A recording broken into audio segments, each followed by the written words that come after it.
भदोही जिले के गोपीगंज बाजार के पास नेशनल हाईवे पर गिराई गांव में हाईवे के उत्तरी लेन पर जिम्मेदार अधिकारियों की बड़ी लापरवाही देखने को मिल रही है। गोपीगंज के गिराई गांव में हाईवे के उत्तरी लेन पर नाले और बारिश का पानी जमा होने से लोगों को काफी दिक्कतों का सामना करना पड़ रहा है। आने वाले दिनों में अगर बारिश जमकर हुई तो हालात बद से बदतर हो सकते हैं। जल निकासी की व्यवस्था न होने से हाईवे पर जल भराव के हालात बने हुए। अब तस्वीरों में देख सकते हैं गोपीगंज नगर के गिराई गांव में नेशनल हाईवे के उत्तरी लेन पर पानी लबालब भरा हुआ है। कारण यह है कि जल निकासी की व्यवस्था न होने से यहां जल भराव हो गया है, जिसके चलते राहगीरों को काफी दिक्कतों का सामना करना पड़ रहा है। इसे गोपीगंज नगर पालिका की लापरवाही कहें या राष्ट्रीय राजमार्ग प्राधिकरण की लापरवाही कहें, हालात चाहे जो भी हो, मगर जिस तरीके से गोपीगंज नगर के गिराई गांव में हाईवे के उत्तरी लेन पर पानी लबालब भरा हुआ है तो कहीं ना कहीं आने जाने वाले लोगों को भारी दिक्कतों का सामना करना पड़ रहा है।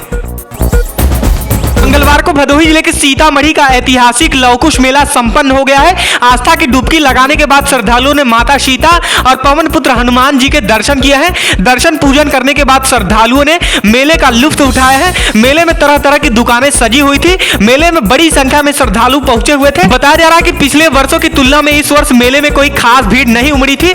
हालांकि मेले को संपन्न कराने को लेकर सुरक्षा के कोई खास इंतजाम नहीं किए गए थे। तस्वीरों में देख सकते हैं भदोही जिले के पौराणिक और धार्मिक स्थल सीतामढ़ी में मेला लगा हुआ है। यहाँ मेलार्थियों की भीड़ लगी हुई है। बताया जाता है कि सीतामढ़ी में लवकुश जन्मोत्सव के उपलक्ष्य में शुक्ल पक्ष आषाढ़ नवमी के तिथि को ऐतिहासिक नवमी मेला लगता है। जानकारी के मुताबिक सीतामढ़ी के लवकुश मेले में शिरकत करने के लिए श्रद्धालु सुबह से ही आना जाना लगा रहता है।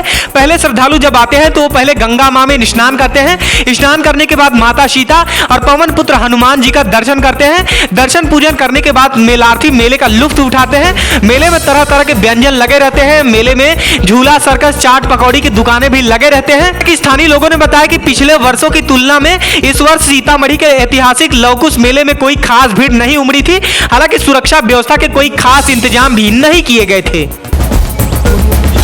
सूर्यावा थाना इलाके के खेवखर गांव में मौजूद बौलियानाथ मंदिर पर मंगलवार को अखंड रामायण पाठ का आयोजन किया गया। रामायण पाठ के समापन के बाद विशाल भंडारे का आयोजन किया गया।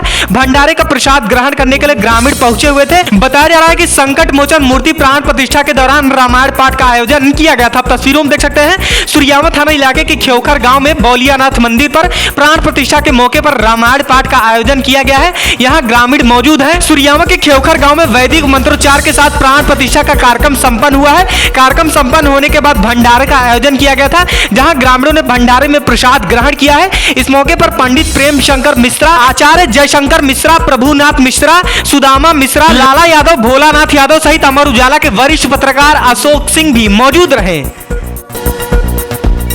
कांवड़ यात्रा, बकरीद समेत आने वाले दिनों में अन्य त्योहारों को शांतिपूर्ण तरीके से संपन्न कराने को लेकर भदोही जनपद पुलिस अलर्ट मोड पर आ गई है। पुलिस अधीक्षक डॉक्टर अनिल कुमार के दिशा निर्देश पर जनपद के सभी थानों पर पीस कमेटी की बैठक की जा रही है। पीस कमेटी के माध्यम से लोगों से अपील की जा रही है कि शांतिपूर्ण तरीके से परंपरागत त्योहार मनाएं। शांति में खलल डालने वालों पर पुलिस की पैनी नजर बनी हुई है। अगर कहीं भी कोई भी अराजकता का माहौल हो रहा है तो तत्काल पुलिस को सूचित करें। पुलिस अधीक्षक डॉक्टर अनिल कुमार के दिशा निर्देश पर मंगलवार को भदोही शहर के घनी आबादी वाले इलाकों में एसएसपी राजेश भारती ने भारी पुलिस बल, पीएससी और क्यूआरटी के जवानों के साथ फ्लैग मार्च किया है। फ्लैग मार्च के माध्यम से शांति बनाने की अपील की गई है और शांतिपूर्ण तरीके से त्योहारों को मनाने की भी अपील की गई है। अब तस्वीरों में देख सकते हैं भदोही शहर के अजमुल्ला चौराहे के पास पुलिस के जवान फ्लैग मार्च कर रहे हैं। इस फ्लैग मार्च में भारी पुलिस फोर्स और पीएससी के जवानों और क्यूआरटी के जवानों के साथ जनपद के अपर पुलिस अधीक्षक राजेश भारती मौजूद है। एसएसपी राजेश भारती ने बताया कि फ्लैग मार्च के माध्यम से लोगों को सुरक्षा का एहसास दिलाया जा रहा है। एसएसपी राजेश भारती ने कहा कि आगामी दिनों में पड़ने वाले कांवड़ यात्रा, बकरीद सहित अन्य त्योहारों को शांतिपूर्ण तरीके से संपन्न कराने को लेकर जनपद के सभी थानों पर पीस कमेटी की बैठक का आयोजन किया जा रहा है। एसएसपी राजेश भारती ने जनपद वासियों से आपसी प्रेम सौहार्द बनाकर गंगा जमुनी के तहजीब पर अपने अपने त्योहारों को शांतिपूर्ण तरीके से मनाने की अपील की है। एसएसपी राजेश भारती ने कहा कि आप शांतिपूर्ण तरीके से परंपरागत तरीके से अपना त्योहार मनाएं। भदोही पुलिस आपकी सुरक्षा में तैयार है।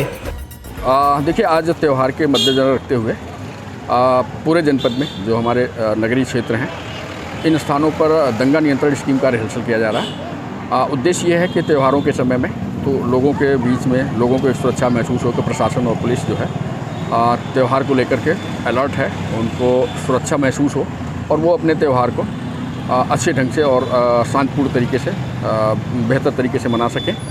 इसका एक उद्देश्य है। दूसरा उद्देश्य है कि ऐसे शरारती तत्व जो त्यौहार में या इस तरह के अवसरों पे कोई गड़बड़ी फैलाते हैं, गड़बड़ी फैलाने की जिनसे आशंका रहती है, उनको ये मैसेज देना होता है कि हम हर स्थिति से निपटने के लिए तैयार हैं और त्यौहारों में किसी तरह का कोई विवाद ना करें, कोई खलल पैदा ना करें, अच्छे ढंग से त्यौहार मनाने का वो करें, जिसमें जो हमारे शांति समिति के लोग हैं और सिविल डिफेंस के लोग हैं उनके साथ जोड़ना कि वो प्रशासन और पुलिस के साथ करके त्यौहार को शांतिपूर्ण तरीके से संपन्न कराएं। ये मुख्य उद्देश्य है आज के दंगा नियंत्रण स्कीम के रिहर्सल का मुख्य उद्देश्य है। बकरीद समाप्त होते होते सावन का महीना भी शुरू हो जाएगा, बिल्कुल। तो उसको लेकर क्या तैयारी है? जी देखिए, सावन चूँकि एक बड़ा इम्पॉर्टेंट पर्व है यहाँ पे, और चूँकि ये काशी विश्वनाथ और प्रयागराज के मध्य में है और प्रयागराज से कांवड़िये जो हैं गंगा जी का जल लेकर के काशी धाम जाते हैं, तो ये लॉ एंड ऑर्डर के दृष्टिकोण से और उस तरह से करीब 1 महीने तक का जो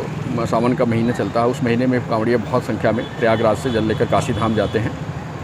तो उनके लिए एक पूरी व्यापक सुरक्षा प्रबंध है, हर साल होता है। उसके शेड्यूल के हिसाब से प्रयागराज से लेकर के वाराणसी काशी धाम तक एक लेन जो है ट्रैफिक चलता है, एक लेन कांवड़ियों के लिए रिजर्व रखा जाता है। जितने कट्स पॉइंट हैं उन सभी कट्स पॉइंट पे पुलिस की ड्यूटी होती है, 24 घंटे रात दिन की ड्यूटी रहती है। जगह जगह पे कांवड़िये रुकते हैं, कैंप लगाते हैं, उन कैंप पे सुरक्षा व्यवस्था, मेडिकल की व्यवस्था, फायर की, और एक्सीडेंट को दृष्टिगत रखते हुए ट्रैफिक और जगह जगह पे क्रेन लगाई जाती है ताकि यातायात भी बाधित ना हो कहीं पे। इसके अलावा एम्बुलेंस सभी जगह लगाई जाती है। रास्ते में पैदल चलते चलते लोग कई बार पैरों में उनके छाले पड़ जाते हैं, या कई बार ये होता है कि कहीं बेहोश हो गए या अन्य कोई मेडिकल उनको प्रॉब्लम हो, तो उसके लिए जगह जगह पे एम्बुलेंस कैंप रहती है ताकि उनको मेडिकल हेल्प हो, और ज़्यादा की ज़रूरत पड़े तो हम उन्हें हॉस्पिटलाइज करा भेज सकें। तो ये पूरे व्यवस्था में करीब 250 पुलिसकर्मी लगेंगे। बाहर से हमें फोर्स प्राप्त होता है, बाहर से कई राजपत्रित अधिकारी आएंगे और बाहर से फोर्स आएगा, PAC बल लगता है। इन सारी चीज़ों का व्यवस्थापन अब कर लिया गया है और सावन के शुरुआती दिन से ये सब चीज़ें इस्टेब्लिशमेंट हो जाएगी। इसके अलावा जो भदोही का जो नगर है, जिसमें मिर्ज़ापुर से गंगा जी का जल लेकर लोग भदोही होते हुए औराई भदोही होकर के जौनपुर जाते हैं रामपुर की तरफ, यहाँ इस रूट पे भी पूरी व्यवस्थाएं रहेगी। जगह जगह पे ड्यूटी प्लान है, जो कंजेशन पॉइंट है, जो रूट है, उन स्थानों पर जो है पुलिस की ड्यूटी रहेगी, साथ साथ ट्रैफिक की ड्यूटियाँ हैं, साथ मेडिकल की ज़रूरत है, सिविल डिफेंस के लोगों की ड्यूटियाँ लगाई गई ताकि जो भी श्रद्धालु हैं वो उनको कोई असुविधा ना हो, वो अपना शांतिपूर्ण तरीके से अच्छे तरीके से अपने गंतव्य तक पहुँच सकें।